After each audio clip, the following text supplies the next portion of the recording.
Rancangan Anggaran Pendapatan dan Belanja Daerah (RAPBD) DKI Jakarta tahun 2015 masih digodok Badan Anggaran DPRD bersama pemerintah Provinsi DKI Jakarta. Dalam pembahasan itu, anggaran gaji dan tunjangan pimpinan serta anggota DPRD sebanyak 106 orang meningkat untuk tahun anggaran 2015. Total gaji dan operasional DPRD naik dari 42 miliar dalam APBD 2014 menjadi 60 miliar rupiah. Angka ini naik sekitar 18 miliar rupiah. Kenaikan tunjangan DPRD nampak besar di tunjangan perumahan, adapun anggaran perumahan yang diterima ketua dan wakil ketua DPRD dari 20 juta menjadi 40 juta rupiah. Sementara anggota dari 15 juta menjadi 30 juta rupiah atau naik 100%. Selain tunjangan perumahan, asuransi kesehatan juga terjadi peningkatan dengan selisih mencapai 90 juta rupiah. Namun ada pula tunjangan yang diturunkan, yakni tunjangan PPH, tunjangan badan kehormatan, serta tunjangan alat kelengkapan lain. Berdasarkan evaluasi Kementerian Dalam Negeri, penentuan besarannya harus diperhitungkan kembali dan disesuaikan dengan tetap memperhatikan aspek efektivitas, efisiensi, kewajaran, kepatutan, dan rasionalitas besarannya. Ditambah lagi dengan kisruh yang sempat terjadi antara DPRD DKI dengan Pemprov DKI terkait dana siluman. Belum selesai dengan pembahasan RAPBD DKI 2015, anggota DPRD DKI kembali menuai tanggapan terkait rancangan kenaikan gaji. Jika pengajuan itu disahkan, gaji anggota DPRD akan naik dari semula 35 juta menjadi kisaran 60 juta rupiah. Lantas apakah kenaikan gaji ini cukup krusial dan mampukah kenaikan gaji ini memberi dampak positif terhadap kinerja DPR? Untuk membahasnya telah hadir di studio Direktur Eksekutif Deliberasi Institut Ansi Lema dan di ujung telepon anggota DPRD DKI Jakarta fraksi PKS Tubagus Arif. Nanti juga akan tersambung sama kita. Iya, selamat siang Mas Ansi. Selamat siang. Selamat datang. Iya, setuju atau enggak nih naik gaji DPR? Ya, saya kira penalarannya apa? Apa alasan yang melatar belakangi sehingga kemudian gaji Dewan Perwakilan Rakyat Daerah DKI Jakarta ini harus dinaikkan?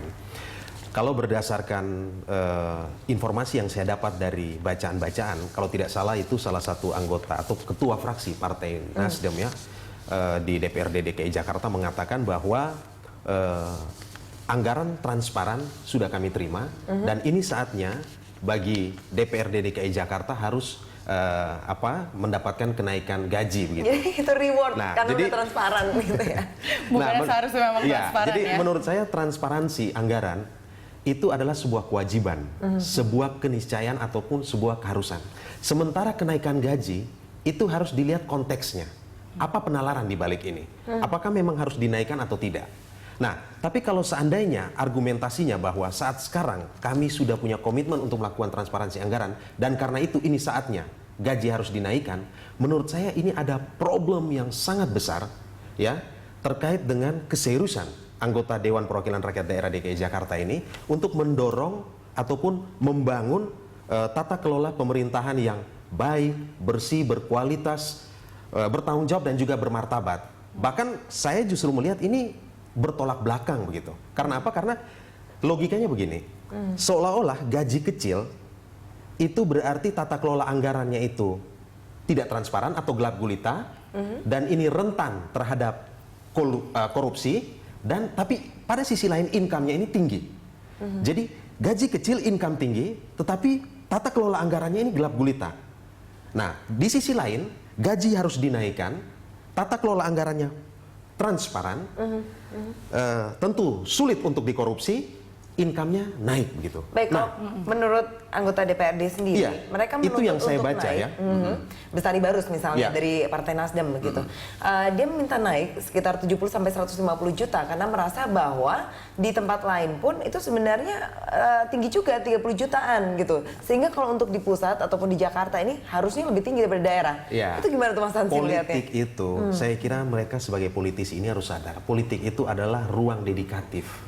Politik itu sebenarnya arena untuk menunjukkan dedikasi ataupun pengabdian. Jadi sebagai pejabat publik harusnya mereka sadar bahwa tidak pernah konstitusi ataupun undang-undang mengamarkan bahwa remunerasi dari pejabat publik itu harus memfasilitasi upaya untuk mereka mendapatkan kekayaan atau memperkaya diri begitu. Jadi jangan mereka berpikir keliru soal ini. Begitu. Artinya ini konsekuensi Ya. kalau sudah Nah, menjadi caleg gitu ya? Justru kalau mereka ngomong seperti ini, kita bisa berkesimpulan bahwa, oh ternyata semangat anggota DPRD ini, itu adalah semangat yang orang bilang rent-seeking politician. Jadi memang kumpulan dari para politisi yang mengejar rente, yang terus menghisap uang rakyat, sementara rakyat ini kemudian sengsara begitu. Ya, baik, kita sudah juga tersambung lewat sambungan telepon dengan anggota DPRD DKI dari fraksi PKS. Kita sapa Bapak Tubagus Arif. Selamat siang, Pak. Siang, Assalamualaikum. Waalaikumsalam warahmatullahi wabarakatuh. Pak, bagaimana semalam Pak proses yang terjadi ketika penggodokan APBD 2015 ini? Iya, alhamdulillah semalam sampai jam 11.30 kita rapat pimpinan dan rapat banggar ya. Jadi itu prosesnya kita tunggu dari 3 tahap, dari jam 10 pagi, terus jam 2 siang sampai jam 7 malam. Ternyata Pemda DKI menyerahkan berkasnya itu jam 8:40 malam. Jadi semalam kita diskusi sama semua pimpinan Dewan, terus ada panitia banggar. Nah itu kita diskusi gimana, karena ini jam 8.30 bahasanya, ini sedangkan guideline dari Mendagri kan pukul 24 ya. Iya.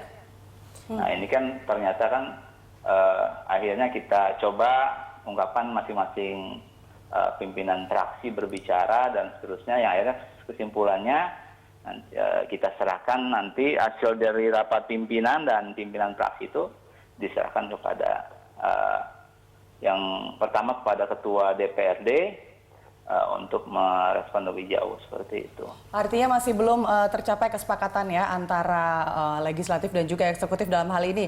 Pembahasan kita hari ini Pak Tubagus, salah satu yang dirancangkan dalam anggaran daerah tahun anggaran 2015 ini adalah wacana kenaikan gaji anggota DPRD.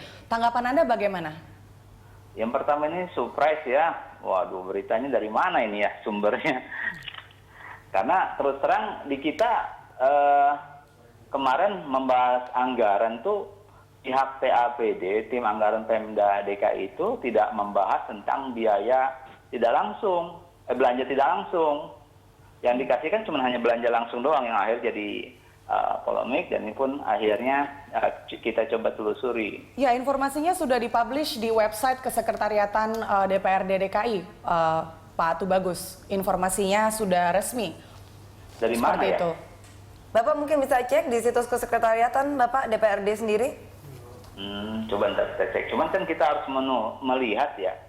Tadi saya dengar tadi dari Pak Ansi Lema ya.